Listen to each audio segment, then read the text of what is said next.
Alright, this is Old Electronics Fan, and this is my Stewart Warner 61T26. When I bought it, it was in pretty rough shape. The case was all beat and scratched up. It's a big light underneath. And there's some minor imperfections still, but it looks a lot better than it did when I got it. This is an interesting radio. It's actually my second radio that has slug tuning, as you can see right here. Instead of having an adjustable capacitor, you have an adjustable inductor. They use this a lot in car radios and other places where things need to be compact. So I'm guessing that part of their plan was to make this as compact as possible, although I can see a capacitive tuner working in that space, but for whatever reason they decided that's what they're going to do. And when I got it, this little cable right here was gone. It was broken. It was kind of half there, but the string was broken. And how this is set up is you've got this tuning string on the front, which controls your needle, and then on the back you've got this pulley, and there's a, let me just see if I can get that down where I want it. Alright. Then on the back you've got this pulley, and then one end of the string is attached to the frame that moves this up and down, or one side of it, and then the other end is attached to this piece of looks like circuit board material. Oh, actually, this is the other part of the frame. I take that back. This piece of material here is designed to insulate these threaded rods from the frame. So when you rotate this little thing rotates and either pulls this cord up or pulls that cord down. It was fun to deal with. Now, what's challenging about this was that it came without this. If you look on this picture, it shows a frame. And I have all the metal pieces, but the wooden part is missing. I don't know how that happened, but it was gone. I'm really surprised that these little metal pieces that are nailed into this are still around. But so, and one of the challenges, so I made this, but one of the challenges with this is figuring out what goes where, because they have this right here. Now I think based on, let's see here, yes, alright. This is challenging, but I'll take a look at it, see if I can show you what I want to show you. Alright, the camera's going to be trying to do things I don't want to do. Alright, let's do this. Let you adjust. Okay, so it shows an external antenna connection, which I think is this. But it also shows me something else, and I'm really baffled by this one, because it shows me a black wire which is going to chassis. So there's a blue wire that goes to one side of a coil, a green wire goes to the other side of a coil, and you've got this. But when you look at this, it's hard to see, but I think you might be able to. There's a pin there. There's a pin there. Oh, I just spotted. Okay. Oh, alright. Well, hiding up there, I didn't see that pin before, because that shows 3 pins, and I've only spotted this one and this one initially. And I didn't notice that one. So anyway, so figuring out what goes where has been a challenge. And one of the things I ran into is, well, as you may have noticed, I've got one wire, and I've had an external antenna hooked to this, because this does work now. I've replaced all the capacitors and failing resistors and so on underneath. So, but if you look at this picture, let me go back to this. I keep bouncing back and forth. But let me just go back here. Oops, I went too far. Alright, so, okay, there. Maybe. If you'll notice this wire that goes over here, goes down here, goes over here, and it goes somewhere. It looked like it went to this, which would be this, and there is a piece of wire that looks like it was soldered there. But when I looked at the circuit diagram, this did not make sense, because these are tuning condensers, trimmers, I guess you could call them. And if you look at the circuit diagram, this wire is supposed to go to one side of a coil, and then the other one to the other side of the coil. It doesn't show them going to these trimmer capacitors. So I was scratching my head on that one pretty good, and so how I figured this out was, which one do I want to use here? Well, there are two sheets. One is the alignment procedure, which is this one, and this is the schematic. And so, first of all, let's go to the schematic. This is what I was looking at. So, A and B. So, you've got a single coil. And if you look at, if you look at this picture here, this is the antenna coil. A and B would be those two, and it shows it as being enameled wire, and then you got cotton wire down here, and that would be C and D. And so the C and D goes to the other side, and they are definitely, it's definitely, and that, if you look at this, so they go A, B, C, and D is how these are wired up, and they show me that here, right here. And it looks like this, so A is toward the back, as I just pointed out, and C is toward the front. In the camera, it's kind of showing it as though it were the opposite, but the A is toward the back side then, so I just showed you.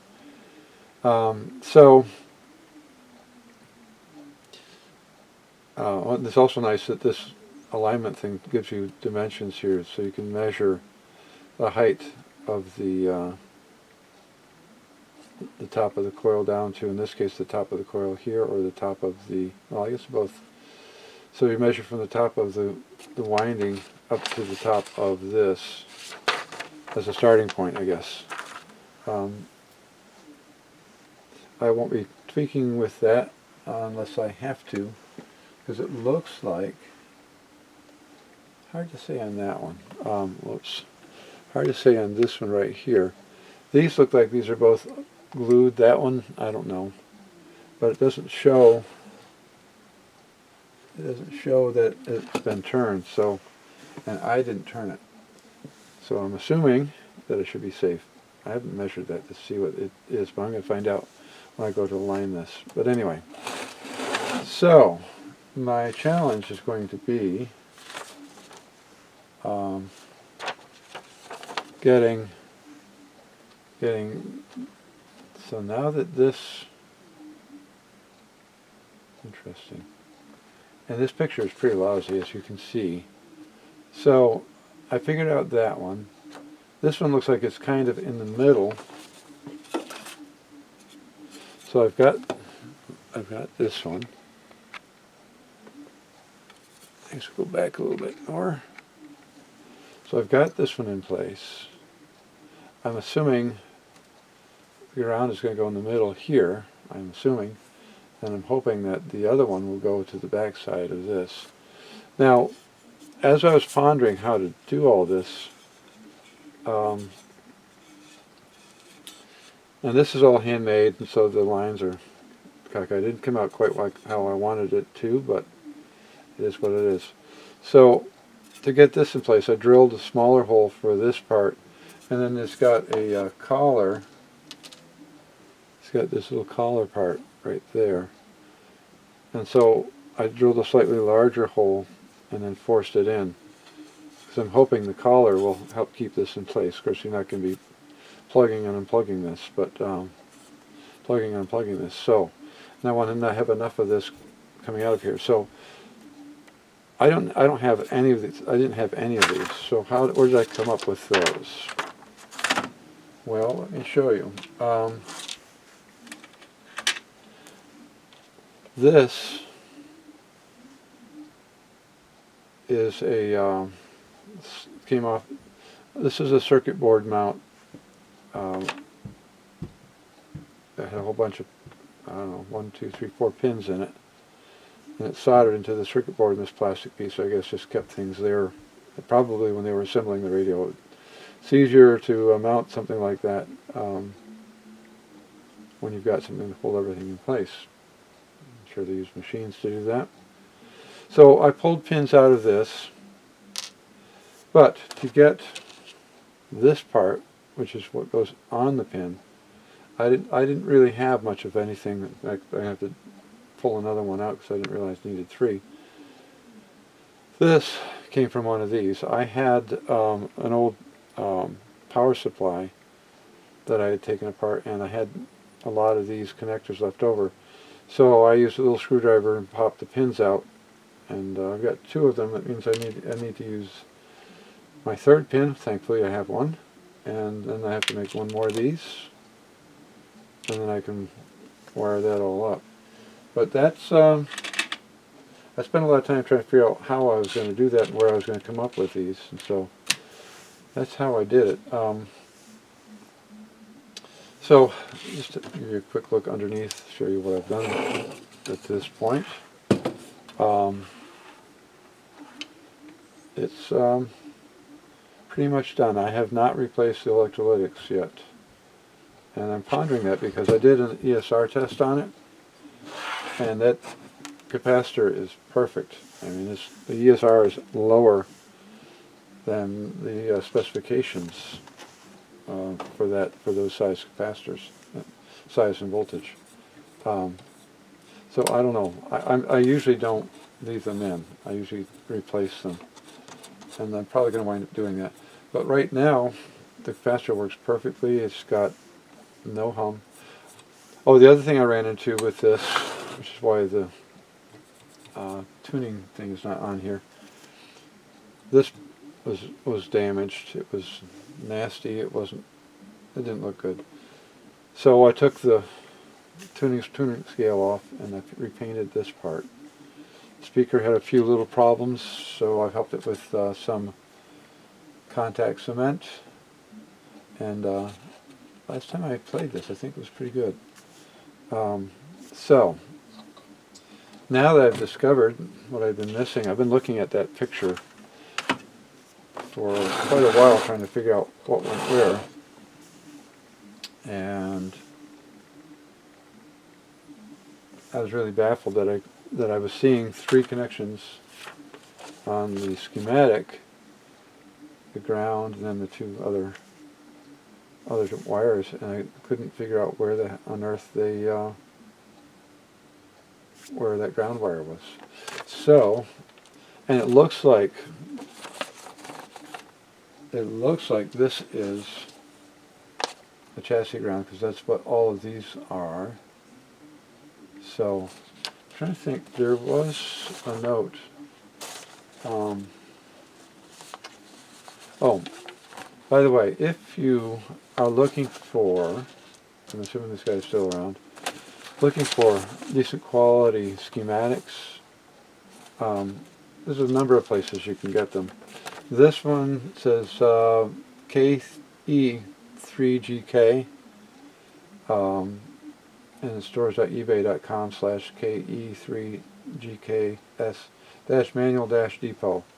And there's a couple of CDs, I think, DVDs, I can't remember, but anyway, it comes on discs, and you copy all the files onto your computer, and you can, there's a couple of little programs you can install, so you can look for, so you can search for the schematics that you're wanting. One of the interesting things that I ran into was there's two different sources of schematics. One is Beitman or whatever the name is, and the other one is Ryder's. And I ran into just on this radio. I typed in Stewart Warner and I put in the model number in the little Beitman's search tool, and it said there weren't any. So that's pretty strange. So then I tried the just the Stewart Warner, and it still gave me nothing. So finally, I just typed in the 61T26 model number into the model number slot in the software, and it came up with the schematic for me. So I was a little bit surprised at that. Writers found this without any problem. Beitman's not so much. Some people like writers better anyway, but it never hurts to have multiple options just in case you need information that one doesn't contain and the other does, or vice versa. The other place I've found schematics, which many people already know about, is radiomuseum.org. Now they show the radio looking like this, which is obviously not my model, but there's a number of different models up here. 61T16, 26, and then two chassis. So I'm assuming this one would be the T16. The one I've got, the white one, is the T26. I'm assuming. And and there's two different chassis also. I don't know. Does mine tell me the chassis? What chassis number it is? This one. Okay, let's look at that.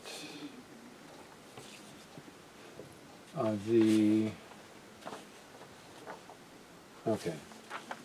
So this says we got a 9022 A and B, and I don't see that number on here. Model number, code number. Oh yeah, there it is. So this is a 9022B. If you didn't know what that number is, it would be pretty hard to read on this one, because it's pretty faint, and the 9 and the O aren't completely there, but that's what this is. This is a 9022B, which I didn't know that, but now I do. Alright, so my goal now is to figure out, oh yes, I was headed somewhere and I got sidetracked. You'll notice that this one ends right here. And the reason for that is pretty simple, because, well, they have to have the starting and ending point. Whoops. So what's going to happen is this is going to go all the way around, and then it's going to come over here and probably end up here on the back side. And then I'm going to have to figure out what halfway is. I'm betting my ground is going to wind up in the middle on this side. At least that's what I'm assuming. That's what I hope. So, yeah. It's going to be fun. I'm probably going to wind up doing a little wood burning in here, because I need to solder that wire into that pin. I may try, I'll have to see what I got. Because part of what's going to be interesting is when I loop the wire around and I come to this one, maybe I can just scrape it and solder it to the side of it, hopefully, like, yeah, well, I'll figure that out. So my goal, and I also bought, this is my Remington Industries. I bought this because this is a bunch of different sizes, and I was pretty sure this is what I wanted, but there have been times when for other projects, that I wanted wires. So I think a coil of this was going to cost me, I don't know, $15, $16, $17, something like that. I think this was $25, $27 for all of this. So that's why I opted to go with that route. I'm curious, but I am curious to see, because of course, you know, I don't have a good picture, do I? I got one that sort of shows me. Yes, okay. Yeah. That's my antenna. And that shows this one being on the outside, which is where I have that one. It would really have been nice if this picture were clearer. Well, I could mount this way, or that way. This doesn't really matter now, does it? I don't know. Interesting.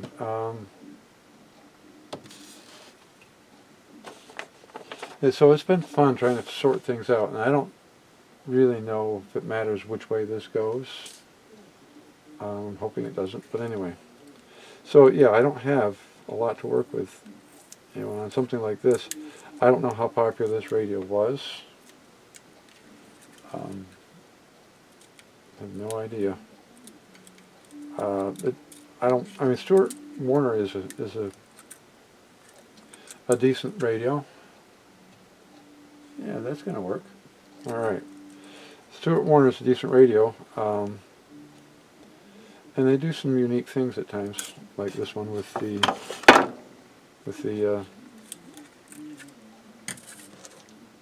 inductor tuning rather than capacitive tuning. And they made a lot of radios over the years, so I don't know. Oh, and the other thing that's missing is this part, and it looks like it's a hard cardboard, but I'm not sure. I might have some masonite, but I'm betting it's too thick for this. So I may have to, if I decide that I'm going to make that, I may have to get some thinner stuff. Of course, the cost of lumber these days, we'll see.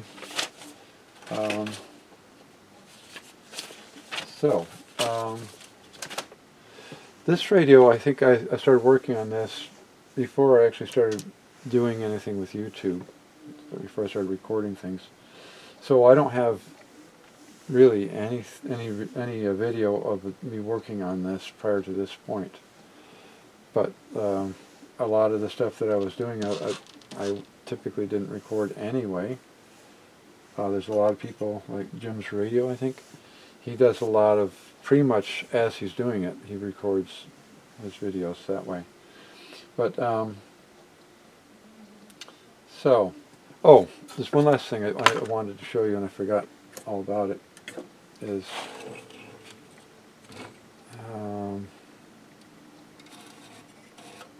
that's pretty dirty. Yeah. Well, there is, in here, kind of dirty, but there's a pin, which you can't see. Yeah. There's a stop right here. Yeah. Let me see if I can just quickly clean that up. Alright. I gotta be careful because I got that coil right there and I do not want to damage that. There we go. Alright.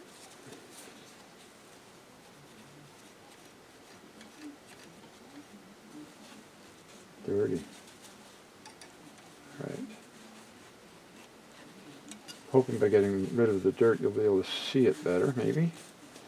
We're going to try.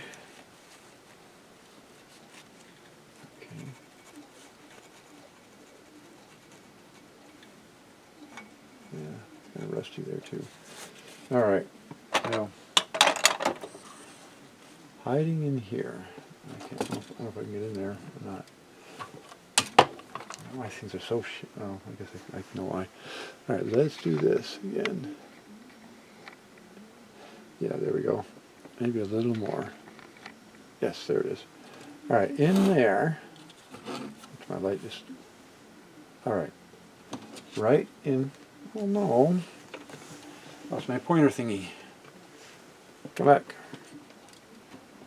Right in here is a slot, and there's a little hole right there. There's supposed to be a pin in there that stops this from traveling too far. And it's missing. I really don't have anything that would fit that, I don't believe. And I also don't want to mess around. I don't want to take this coil out. There's not a good way to get in there and try to drive a pin in there. And I just worry too much about hitting this coil and damaging it some way. This is one with the enamel wire at the top and the cloth on the bottom, and the wires are super fine. And you damage those, you're done. And this is the way this is wound. I wouldn't even want to think about trying to rewind this, because it looks like it's woven somehow. They're kind of crossing. So you can see them going down and down. So they look like they're woven, and there's no way in the world I want to touch that. So in playing around with this though, I've discovered that unless you're really ham-handed, this stops where it's supposed to, at the top here. And then the only place you might possibly worry would be at the bottom. And that's why I would like to have that pin to stop it. Because it's not the stop there is not as positive as it is up top, up here. Let's see. Alright, so I'm going to work on this. I'm glad I tried to show you guys this, because I finally spotted, and that's just barely visible, I finally spotted, yeah, so, you know what? Okay, alright, I want to show you. For anybody, so this one came also from radiomuseum.org. I think this, oops, come back. Focus, thank you. Wow, that's really grainy. I think this is a ground. And so, yes, that makes sense. Yes, it does. Okay, so, yep, so I can see this wire going down there. I can see this wire coming from over there, going over there. So, and then this is the ground, and that's where they want it. That helps me a great deal. That I just now spotted that as I was showing this to you. I'm glad I did that. It actually shows up better on camera than me looking at it, because it's enlarged, and now I can see it. But you can see the wire going down, and it gives you a blue wire and a green wire. And it tells me that the blue wire goes to where are you? Yeah, the blue wire goes to, let's see, this looks like a blue wire up here, and that looks like the one that goes up top. And then I'm assuming, it's hard to tell, but I'm assuming that that's the green wire. That's supposed to be a black wire. I don't have any cloth wires. And this one that's on the radio right now is a white cloth wire. And so I also bought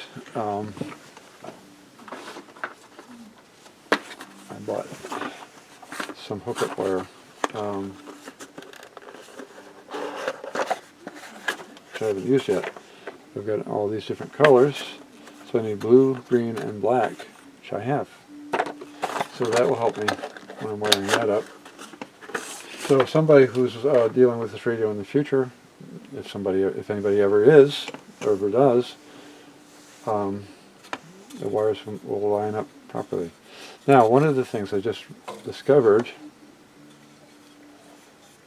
and I'm still debating about this because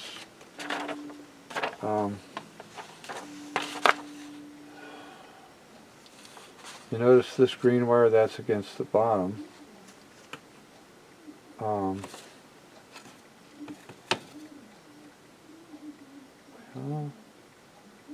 going to have to figure this out, because now when I was doing this, I really debated over the thickness of this, and I know this is thicker than it should be. It may turn out to be actually a good thing because of how I'm mounting these pins in there. It gives me more room. You notice this pin is just barely in. If this were thinner, if this were thinner here, I might have had problems getting this mounted in the wood and still having enough thickness to keep that firmly in place. So,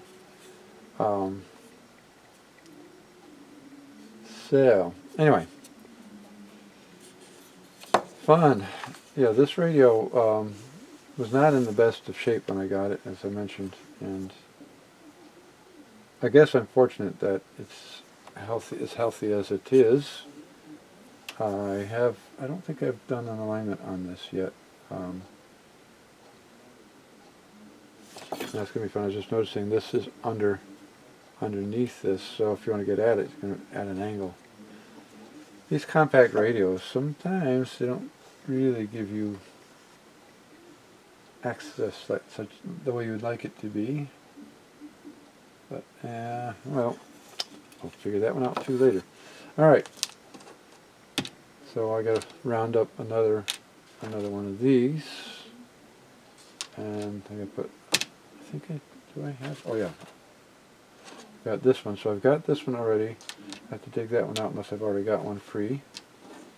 I'm going to mount this up there, and then I got to figure out where my ground is going to wind up. So I've got some sorting to do. It's just kind of strange what they've done. I don't know. Well, it's going to have to go that way. Yeah, so is it going to be this way? I think. Let me see. Is that the middle one? So it might wind up there. Huh.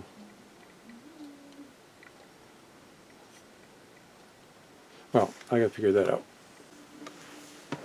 Okay, well, this has been interesting. I at first thought there was something wrong, because when I hooked this up, and I hooked up all of the connections, the radio signal that I had just went away. So I played around with it a little bit, tried a couple other things, and I realized either I or somebody else had probably played with these trimmer capacitors. And also discovered why they want this ground here. On the local station, which is this one. It doesn't show up as much, but get onto some of these other weaker stations. Let's see what we got here.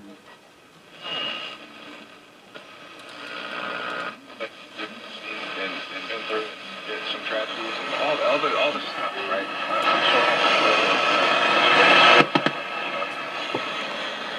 What do you think there, Kate? You can hear it gets a lot noisier without the ground.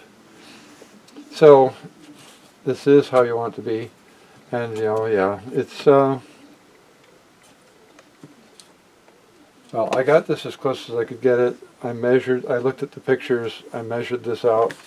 I used this picture, try to give me an idea of how it was supposed to fit.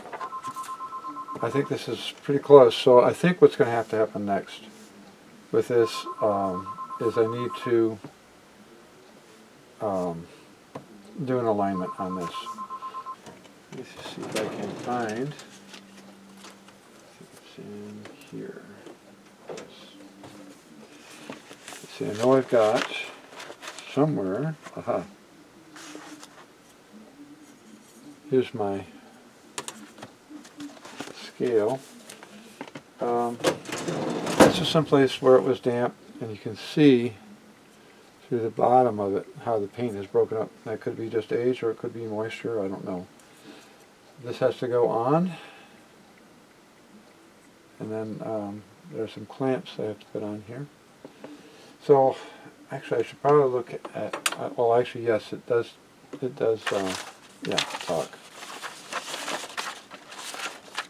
I do need to have that on there so I know where I am on the scale, so I can get this properly aligned, get the oscillator adjusted correctly so it's in the right spot. But the antenna works, so I think now it's just a matter of getting it tweaked and aligned properly so that it does behave like you can. Now this is on right now, and you don't hear anything. So I turned it up just a little bit so I can hear that I have a little bit of audio. No hum. So I don't know. If the one thing I measured, like I said, the ESR on the filter capacitor, but I haven't measured the value of the electrolytic sections. I haven't measured the value of the two sections of the electrolytic. I think it's 40 and 20, because I haven't unhooked any wiring, and you can't get a value. You can't get an accurate value out of your electrolytic unless you don't have it in circuit at all.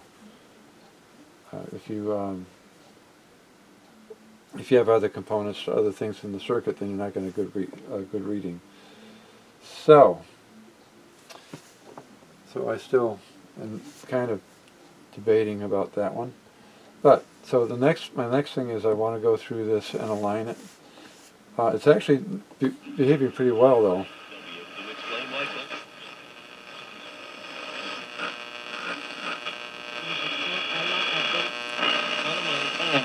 You're shooting. So start improving today. Just go to MantisX.com. That's MantisX.com.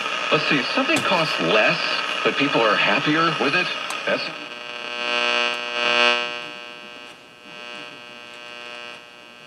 No.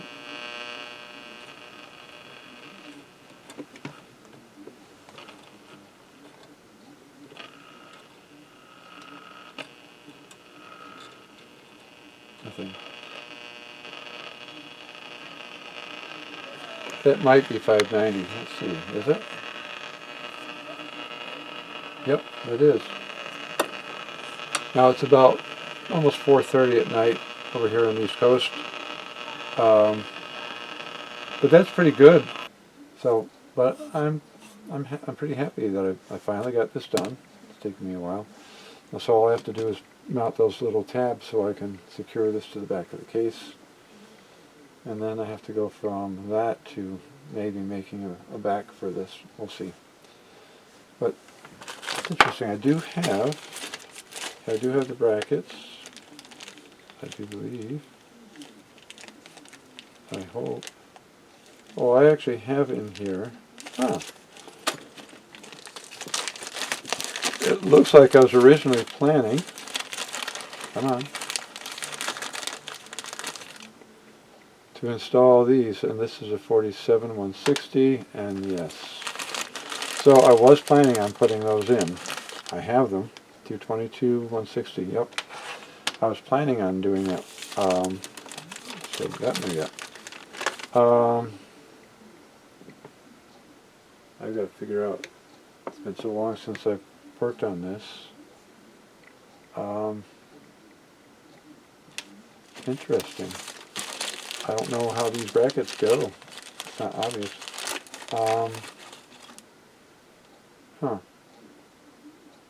Interesting. Well, I don't know. Is this? Yeah.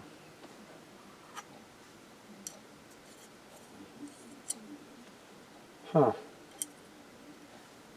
Well, this is how it's supposed to go. I just don't know what secures it.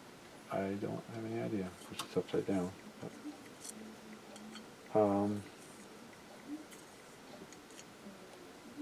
huh. Well. Yeah, I know that's not, huh. Very interesting. I know there's nothing inside the case, I'm pretty sure of that, that would mount this, so I'm a little baffled. Oh boy. This is where taking pictures would have been a huge help. And I didn't. Let me just see here. Let's use my head. Oh, okay. You can't see it, but there's two screws here. There are two mounting places in here. So it does mount inside here. It does not go there. So I'll have to put that in, and then oh, I'm glad that wasn't too hard to figure out. And yes. See, do I have all my screws? I have 1, 2, 3, 4. Yes, I do. Alright, so this goes inside the case. And now I remember why I took that out, because I needed to repaint the case. Since the case is painted, I can put this back in. And, okay. Well, I got a few things to do before I get back to you. And then, hopefully, it'll be working the way it's supposed to. Hopefully I'll have it working the way it's supposed to. And it's doing pretty good, actually, considering in our area the radio reception is pretty dismal. And modern radios do better, a lot better, than these older tube units. The more modern tube units actually perform quite well here too. The advantage of some of the radios I have is they have an extra RF section, which actually this one does. Well, yeah.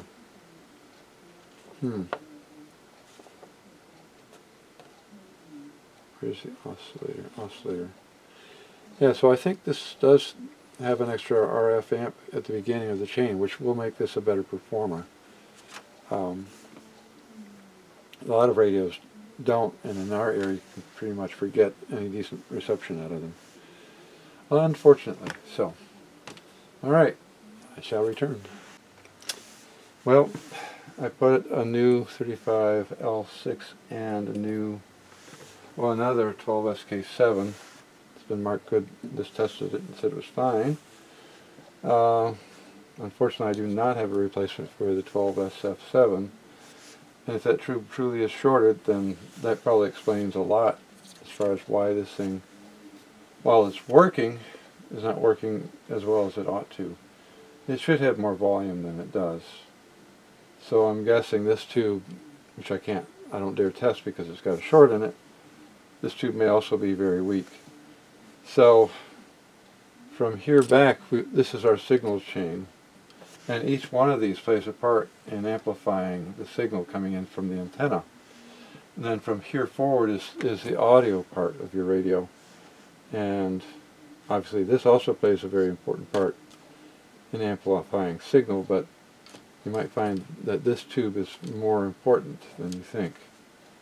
I saw a chart. Where is it? It was this one, actually. Let's take a quick look at something, shall we? I believe if this is the one.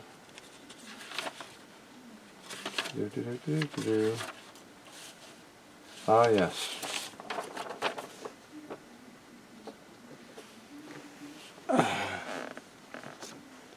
This tells you the amount of amplification in the change for the Stewart Warner radio. Now, this is your audio, and yes, the first audio is important. The output tube is less amplification, but a lot of it happens here. The first detector, 75 times. So let's look at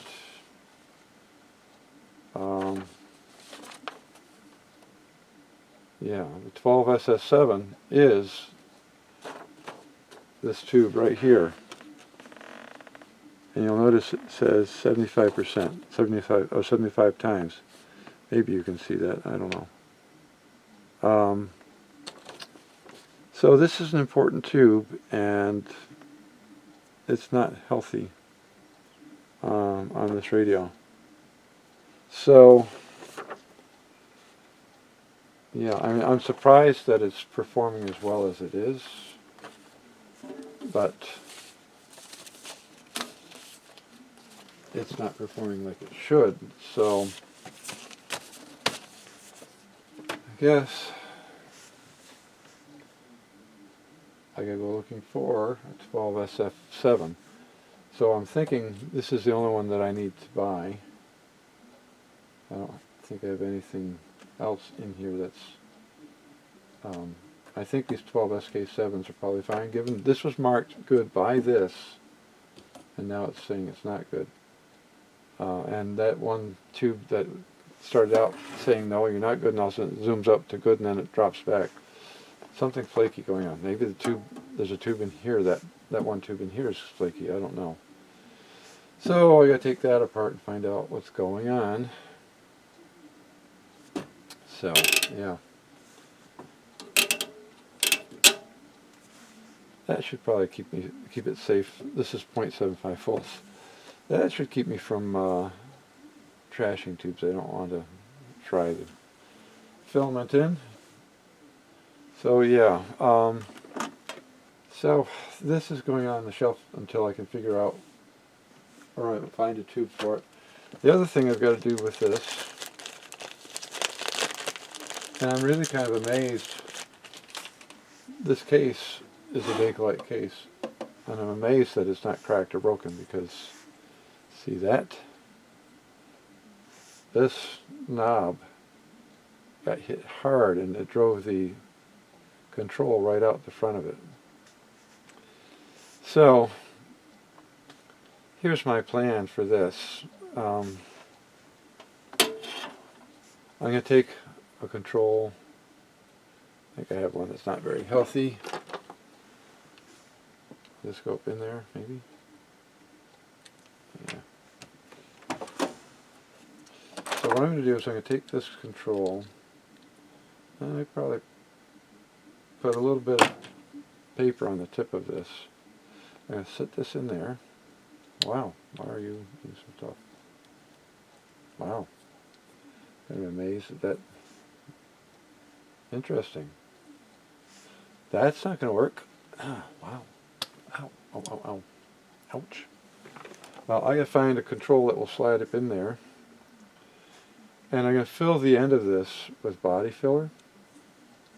I'll clean this up and sand it first. I'll sand it, shape it.